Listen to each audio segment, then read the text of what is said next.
Why? Why is there such a hugely negative reaction to the Rings of Power, particularly from Tolkien fans? I actually think there's one simple answer.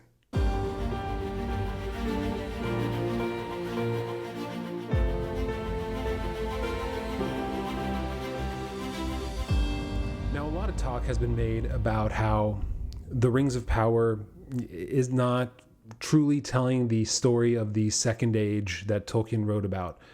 You could chalk this up to only having the appendices under contract, under license, in order to film, so they couldn't go into those detailed stories that Tolkien wrote about.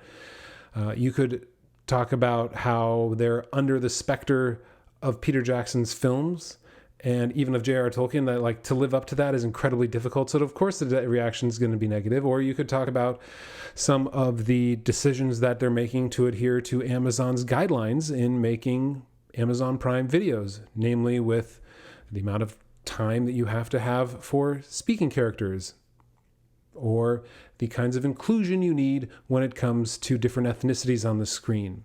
Something that doesn't really make sense in a Northern European legendarium. You can point to those things. I mean, you could point to bad writing that we've seen in the trailers. You could point to obvious shortcomings in special effects. You could point to the crouching tiger, hidden elf move. That was pretty awesome. There's a lot of little things that add up, right? It becomes a snowball.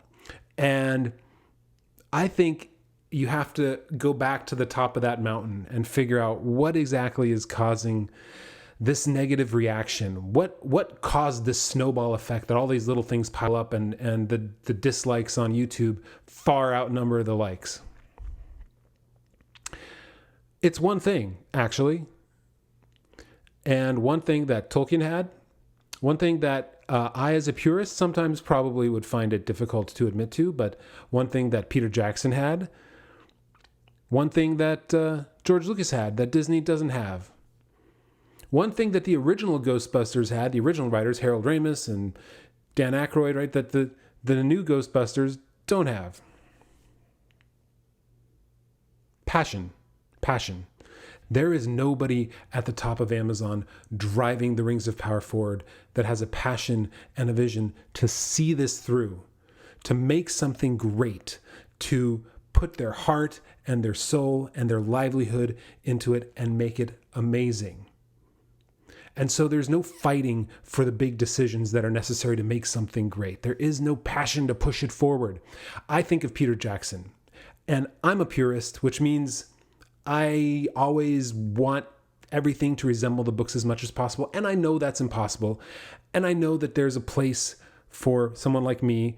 And there's also a place for someone who enjoys seeing J.R.R. Tolkien in other ways.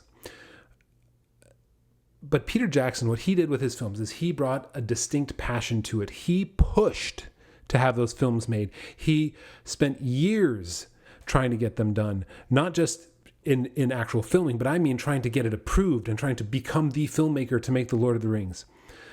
And not only that, in order to get his vision done, he created his own special effects company, Weta, in order to see his passion through, in order to see his vision through.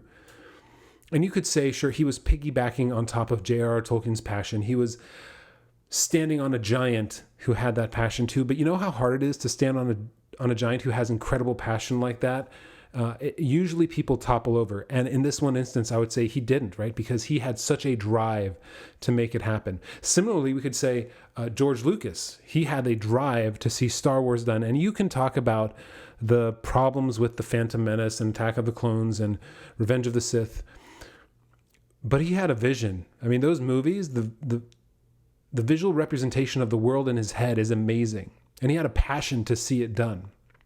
He spent, 9 years making the sequels, I think, 96 to 2005.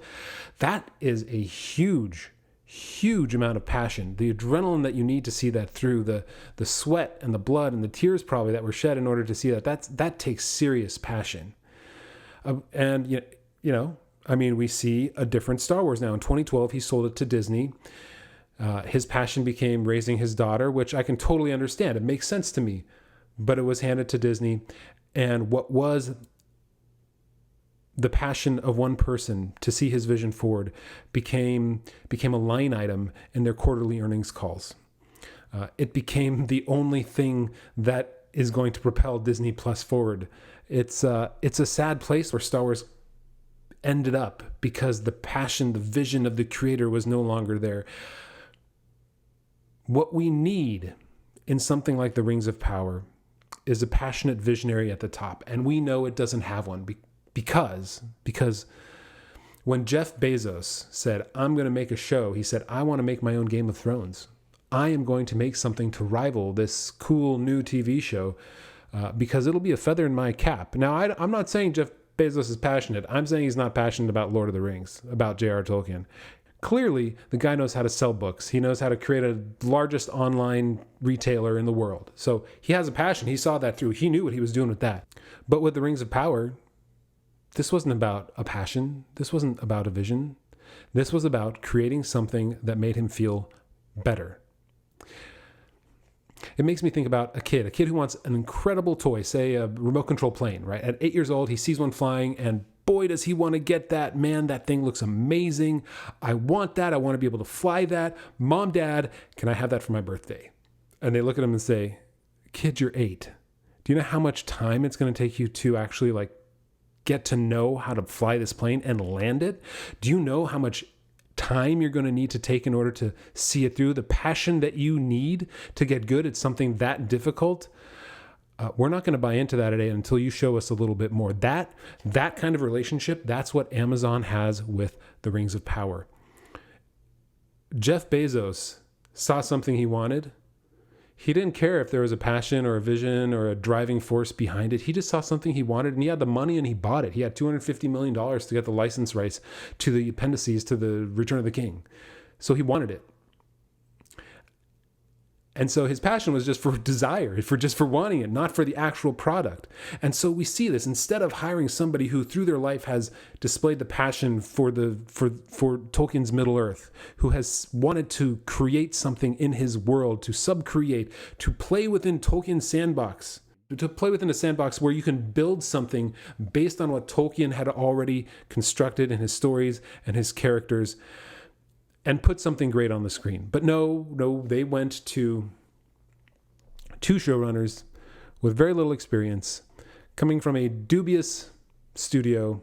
And what we get is something so far to us Tolkien fans that lacks passion, that lacks a vision. Because you could say, they're always saying, oh, we're not going for nostalgia. We're not doing the nostalgia play. But what do? They bring in hobbits into the Second Age when Tolkien never mentioned hobbits. They bring in Howard Shore from Peter Jackson's films, the composer for Peter Jackson's films, to write the theme for this TV show. They bring in Alan Lee to do all the initial visuals for the show. And they make Galadriel, who clearly had a huge part to play in The Lord of the Rings, short though it was a big part.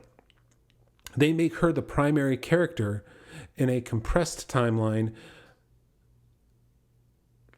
playing in a world of Middle-earth that they have no business playing in. They have created something without a passion, without a vision, without someone who's going to bleed, sweat, gnash their teeth, rend their clothes, try and get it done, who's going to sit alone on the set for hours trying to figure out what's next. Amazon had the desire, but they had no passion.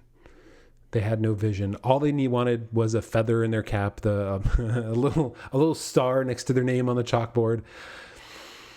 And remember in the beginning when we talked about all those little things that snowball into the negatives that end up making Tolkien fans dislike this, that make the dislikes on all the trailers far greater than the likes.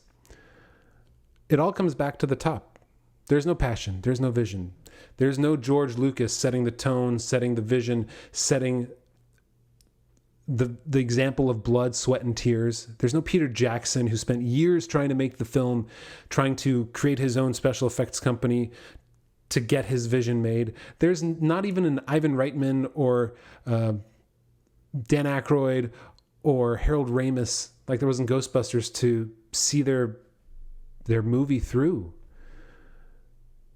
There's just some guys they hired in order to create the next Game of Thrones for Jeff Bezos. And you know what happens? You know what happens when there's no passion from the top? The fans can tell. We know. And what happens is the fans become less passionate. It's happening to Star Wars. It's happening to Marvel. It's happened to DC. It's happening to Doctor Who.